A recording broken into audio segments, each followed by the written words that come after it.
Dobrý den, já se jmenuji Jindřich Kolda. Já jsem Martina Bolon-Kotary, oba pracujeme na katedře pomocných věd historických a archivnictví Filozofické fakulty Univerzity Hradec Králové, Kde učíme historické disciplíny, odborně nazývané pomocné vědy historické. To znamená, jak pracovat s historickými prameny, dokumenty svědčícími o naší minulosti, Jak jim rozumět, jak z nich získávat zajímavé informace, jak je zpřístupňovat. jak je chránit a jak je představit i vám.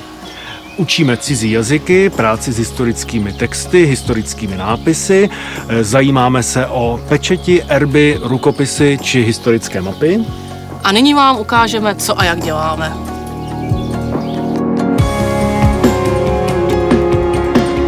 Tak tohle je naše škola. Jsme v digitalizační laboratoři katedry pomocných věd historických a archivnictví. Právě probíhá 3D digitalizace pečetí. A to je tvoje doména, Martino. To je pravda. O pečetích se učíme předmětu, který se jmenuje sfragistika. Pečetí jsou malá umělecká díla. Vyčteme z nich mnoho informací o majiteli. Kým byl, jaké bylo jeho společenské postavení. Je to vlastně takový průkaz totožnosti. Když je pečeť poškozená, může 3D skenování na pomoci rekonstrukci její původní podoby. Proto u nás máme studijní program digitální historické vědy. Skenovat nemusíme jen pečeti, ale také mince, sochy či cokoliv jiného.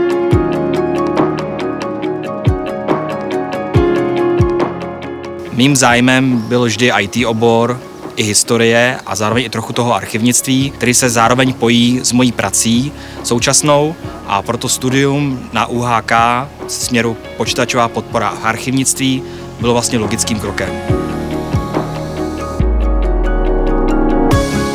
Abychom mohli poznat naši minulost, musíme procházet stohy starých papírů. Z toho jsem měl vždycky husí kůži. Paleografie, diplomatika, epigrafika, numismatika, genealogie a další. To je hodně cizích slov, to nezní moc lákavě. Přitom je to jednoduché. Nejdříve se musíme naučit číst staré písemnosti. To je ta paleografie. A pak pochopit, o čem hovoří a jaký mají význam.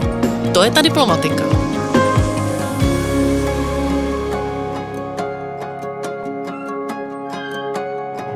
A k čemu je to všechno dobré, Martino? Podívej, Jindřichu, říká se, že tvůj rod pochází z Litomyšle. A já tady mám zrovna jejich starou matriku. Třeba se z ní něco dozvíš. Co jsem sám zvědav. Tady máme jednoho Koldu.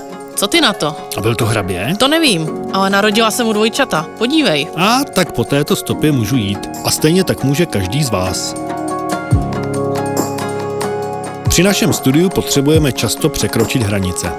A netýká se to jen studia matrik z jiných zemí. To je pravda. Potřebujeme se radit s kolegy, udržovat si přehled, jak pracují jinde. Řešíme společné projekty a některé z nich možná ovlivní i naši budoucnost. Například Thomas Aigner, Martino. On je hlavní tváří evropské iniciativy zaměřené na zpřístupnění kulturního dědictví s názvem Time Machine.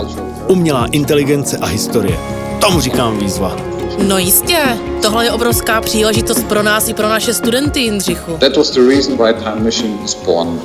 That network are institutions like the Louvre in Paris, like the Rijksmuseum in Amsterdam, like the Finnish National Archives, or also the University of Hradec Králové. Slyšíte? Už na tom pracujeme. No a školu máme pro dnešek úspěšně za sebou.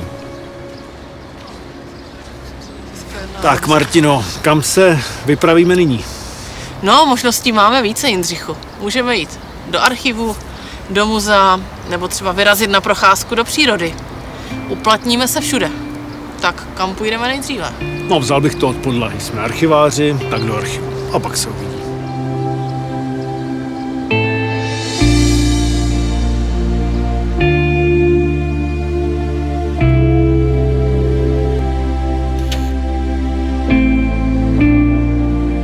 Mně se v archivu vždycky líbilo. Tady pečují o naší kolektivní paměť. Jako by se tu zastavil čas. Tady můžeme uplatnit to, co jsme se na fakultě naučili. A není to na počátku 21. století málo, Jindřichu? My tady přece ty staré dokumenty jenom nestudujeme. K základním úkolům dnešních archivářů patří jejich digitalizace. Ne každý se chce nebo může do archivu vydat osobně. Aha, tak takhle jsme přišli k té matrice, kdy jsme našli tvého dědečka. Ale my jdeme ještě dále, Martino. Data mají cenu zlata. Vzpomeň si, co říkal Thomas o projektu Time Machine. Kolegové z Benátek díky datům z archivu dokázali zhmotnit minulost svého města v průběhu staletí. Svůj stroj času si může sestavit každý z nás.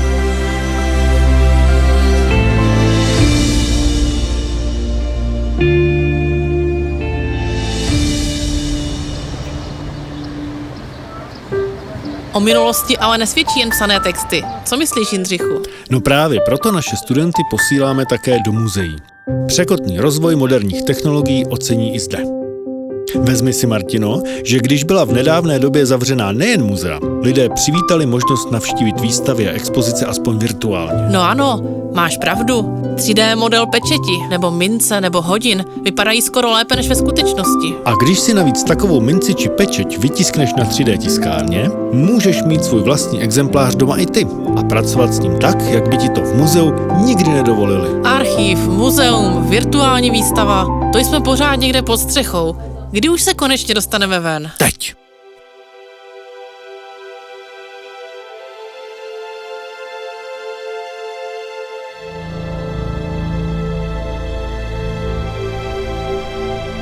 My jdeme na hřbitov? Neboj se, Martino, nejdem si sem lehnout. I tohle je cesta k naší minulosti. Vše se nám krásně propojuje. Ve škole jsme se naučili číst, v archivu dohledali dokumenty, v muzeu hmotné artefakty a tady zjistíme, jak příběh našich předků skončil. Je to smutné místo. Ani ne tak kvůli těm mrtvým, ale podívej, jak to tady vypadá. Vždyť to tady bylo dříve tak krásné.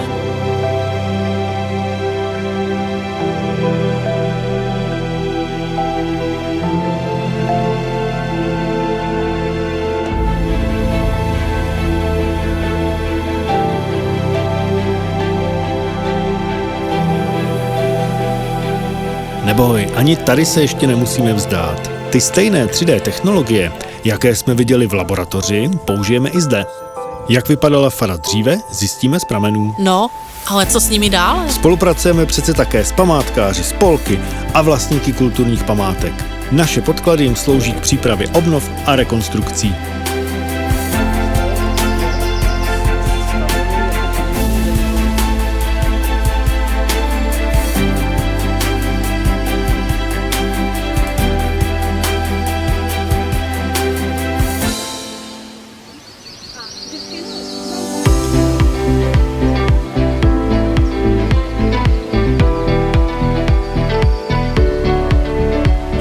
Pro naše studenty bakalářské, magisterské a doktorské formy studia pořádáme každoročně odborné workshopy.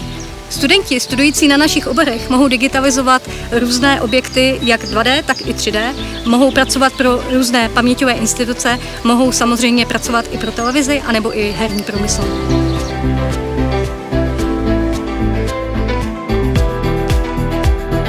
Plány jsou to krásné, ale můžeme se něčím už pochlubit? To víš, Martino, že můžeme. Členové naší katedry pracovali 5 let na projektu financovaném Ministerstvem kultury, zaměřeném na ochranu barokních klášterních knihoven. Mimo jiné jsme skatalogizovali knihy v Broumově, zmapovali jejich původní majitele, k tomu vyhotovili speciální mapu a připravili metodiku péče o historické knihovny. A to není zdaleka všechno. Ano, Broumov se stal naším druhým domovem. Jezdíme sem se studenty pravidelně na výukové pobyty.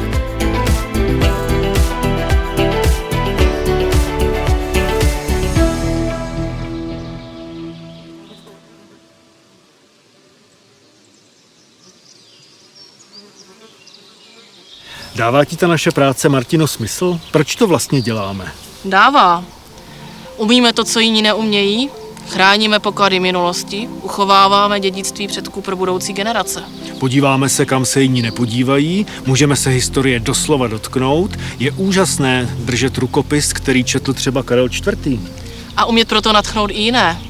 Pokud najdou studenti stejné zalíbení a nad to uplatnění v praxi, dosáhli jsme maxima možného. Umíme je připravit na práci v archivech, muzeích, galeriích, historických objektech, hradech a zámcích a jsme na ně pyšní.